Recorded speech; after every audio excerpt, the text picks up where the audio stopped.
Hi students, today we are discussing business corporation tax, business corporate tax, and ఇందులో మనకు first యూనిట్లో assignment of partnership frame అనేది చెప్పేసి చూస్తున్నాం. So of course first of all tax మనం degree second ఇయర్లో మనం ట్యాక్సేషన్ మనం వినడం జరిగింది. ట్యాక్సేషన్ ఆర్ జిఎస్టీ క్లాసెస్ మనం వినడం జరిగింది. సేమ్ యాజ్ ఇట్ ఈస్గా దానికి అప్డేటెడ్ వర్షన్ కానీ ఇక్కడ ఉంది. అందులో అయితేనేమో ఒక పర్సన్ ఒక కంపెనీ వాళ్ళు ఎంత పేమెంట్ ఇస్తారు, సీనియర్ సిటిజన్కి ఎంత ట్యాక్స్ పే చేయాలి, నార్మల్ సిటిజన్కి ఎంత ట్యాక్స్ పే చేయాలి అనే విషయం గురించి ఇక్కడ కనిపిస్తుంటుంది ఇది డిగ్రీ సెకండ్ ఇయర్ క్లాసెస్లో. నెక్స్ట్ ఇప్పుడు జిఎస్టీలో అయితే మనకు central tax, state tax, IGST, UGST ఈ ట్యాక్సెస్ గురించి మనం ఎక్స్ప్లెనేషన్ గురించి వినడం జరిగింది. ఇక్కడ పార్ట్నర్షిప్ ఫ్రేమ్కి మనం ఎలాంటి ట్యాక్సెస్ వేస్తాం అండ్ కార్పొరేషన్ ట్యాక్సెస్కి మనం ఎలాంటి ట్యాక్సెస్ వేస్తాం, వాళ్ళకు డిడక్షన్స్ ఎలా ఉంటాయి, ట్యాక్స్ రిటర్న్స్ ఎలా అప్లై చేసుకోవాలనే విషయం గురించి ఇక్కడ మనం ఈ సబ్జెక్ట్లో మనం నేర్చుకోవడం జరుగుతుంటుంది. ఇందులో మెయిన్గా వచ్చినప్పటికీ చూడండి ఇక్కడ what is mean of partnership firms. We are all know of the what is meaning of partnership. Two or more than peoples are connected in the one subject is doing of business, any business, that's called of partnership frame అని చెప్పేసి అంటాం. Next ఇక్కడ LLP limited liability partnership అని చెప్పేసి కూడా చెప్పడం జరుగుతుంది. So larger family, limited family అని చెప్పేసి ఉంటాం. ఇక ఫ్రేమ్ ఆఫ్ సెక్షన్స్ వాటి గురించి అన్నిటి గురించి మనకు తెలిసిన ఇన్ఫర్మేషనే ఉంటుంది. డిఫరెంట్ అనేది ఏమి కూడా ఇక్కడ కనిపించదు. ఇక్కడ నెక్స్ట్ మనకు చూసినట్లయితే ఇక్కడ continuation assignment of frame 18 under section 184 and 185 గురించి మనకి ఇక్కడ క్లియర్గా మనకు డీటెయిల్స్ అనేది ఇవ్వడం జరిగింది. ఈ డీటెయిల్స్ అనేది మనం చూసుకున్నట్లయితే మనకు వాట్ ఈజ్ వాట్ అనేది ఇక్కడ మనకు కనిపిస్తుంది.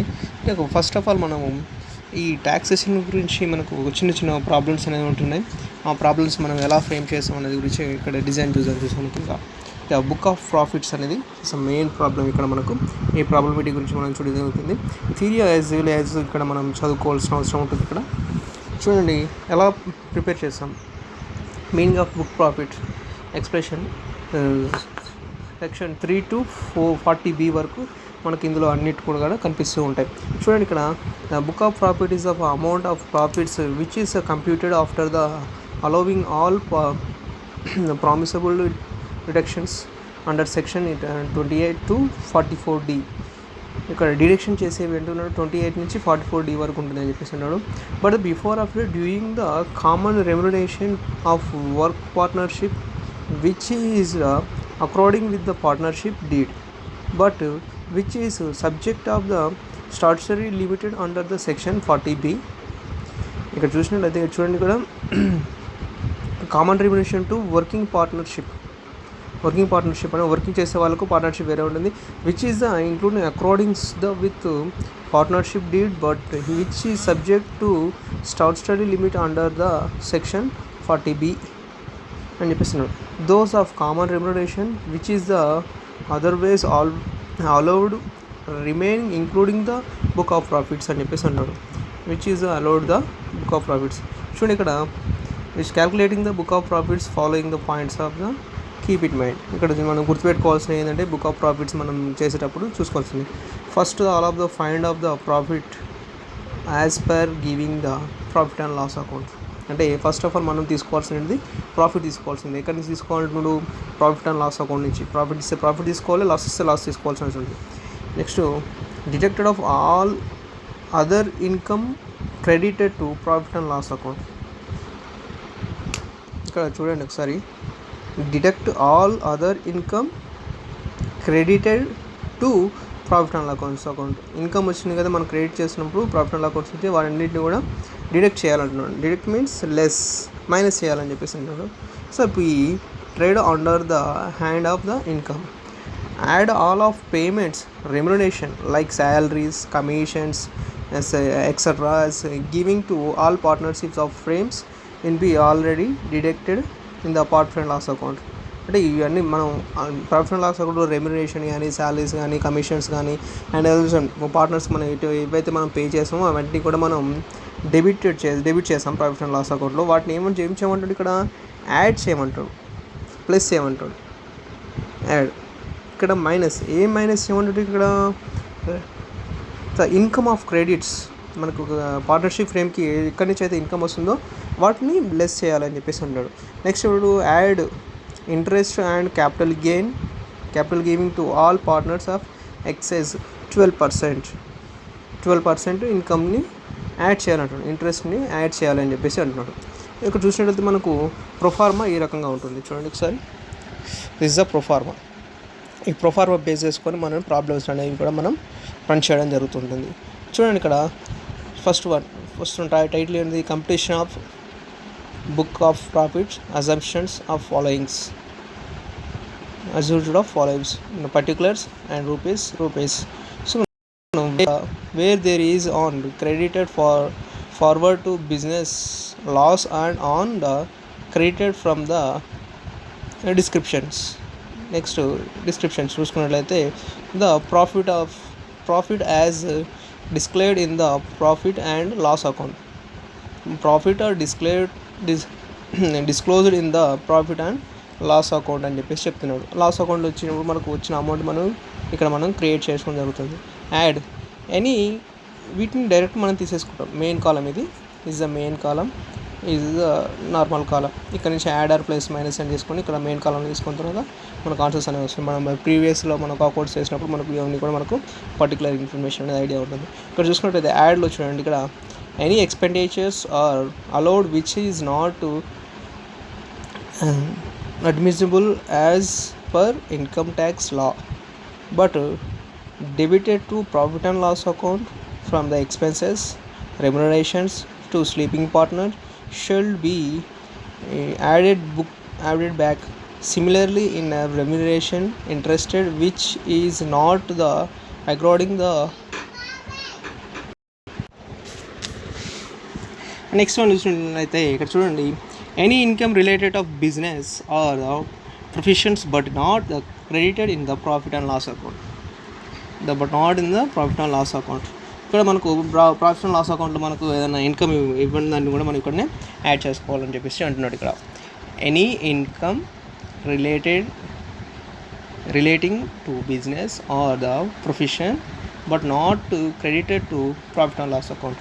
ఇక్కడ credit but not credited to profit and loss అకౌంట్లో లేనివి కూడా మనం ఈ బుక్ ఆఫ్ ప్రాఫిట్స్లో మనం యాడ్ చేసుకోవాల్సిన అవసరం ఉంటుంది. Next aggregate the remuneration by way of salaries, bonus or commission and etcetera partner which is debited to profit and loss account in the accordance with the partnership deed should be added back to be added up separately. ఇక్కడ మనకు చూసినట్లయితే aggregated remuneration by the salaries, bonus, commissions ఇవన్నిటి కూడా మనం యాడ్ చేసుకోవాలని చెప్పేసి చెప్తున్నాడు.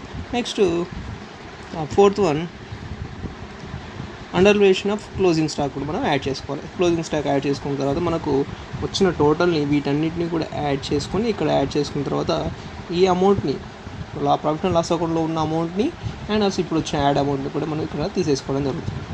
ఇక్కడ తీసేసుకున్న తర్వాత మనం లెస్ చేయాలి. వేటిని లెస్ చేసాం, any expenditures allows which is the deduction of the as per income tax provisions but which is either not debited to profit and loss account, deducted to profit and loss account of lesser figure అని చెప్పేసి any expenditures ఏవైనా కానీ కూడా మనం అది చేయాలని చెప్పేసి అంటున్నాం.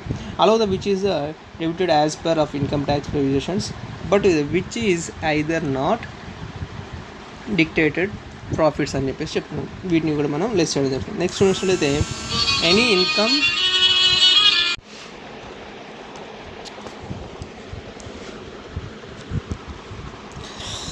చూసినట్లయితే మనకు any income not relating to business professions but credited of profit and loss account. అంటే ప్రాఫిట్ అండ్ లాస్ అకౌంట్లో మన బిజినెస్కి రిలేటెడ్గా లేని ఏదైనా ఇన్కమ్ అనేది ఉన్నప్పుడు కూడా దాన్ని కూడా మనం బుక్ ఆఫ్ ప్రాఫిట్ నుంచి మనం మైనస్ చేయాల్సిన అవసరం ఉంటుంది.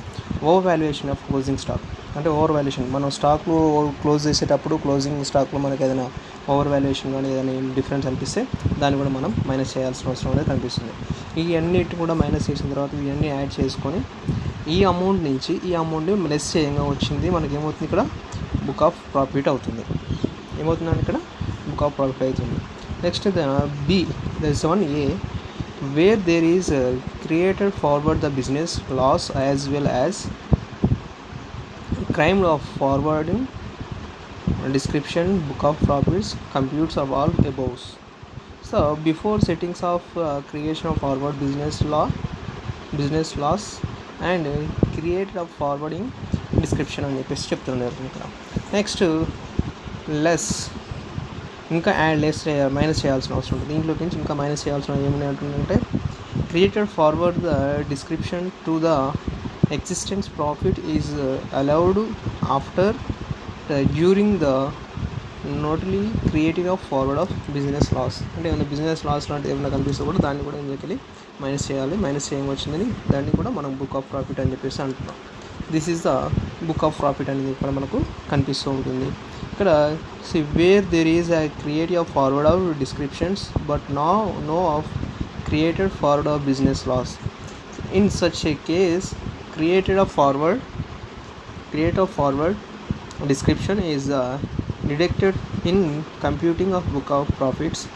Where there is a created forwarding business loss but no of created forwarding description, business law is no of the some of sections 28 to 44 to be అని చెప్పేసి అన్నాడు. Book of profits computed under the will in the book of profits. అంటే book of profits ఏ సెక్షన్లోకి వెళ్ళి run అవుతుందంటే section 28 to 44 DB వరకు కూడా మనకు ఈ బుక్ ఆఫ్ ప్రాఫిట్స్ అనేది ఒక సదర్ సెక్షన్లో మనకు ఎలా ప్రాఫిట్ చేయాలి, ఎవరిది ఏ అమౌంట్ని యాడ్ చేసుకోవాలి, ఏ అమౌంట్ని లెస్ చేసుకోవాలనే విషయం ఈ సెక్షన్స్ అనేది మనకు క్లారిటీగా ఎక్స్ప్లెనేషన్ అనేది ఇవ్వడం జరుగుతుంది అని చెప్పేసి చెప్పడం జరుగుతుంది.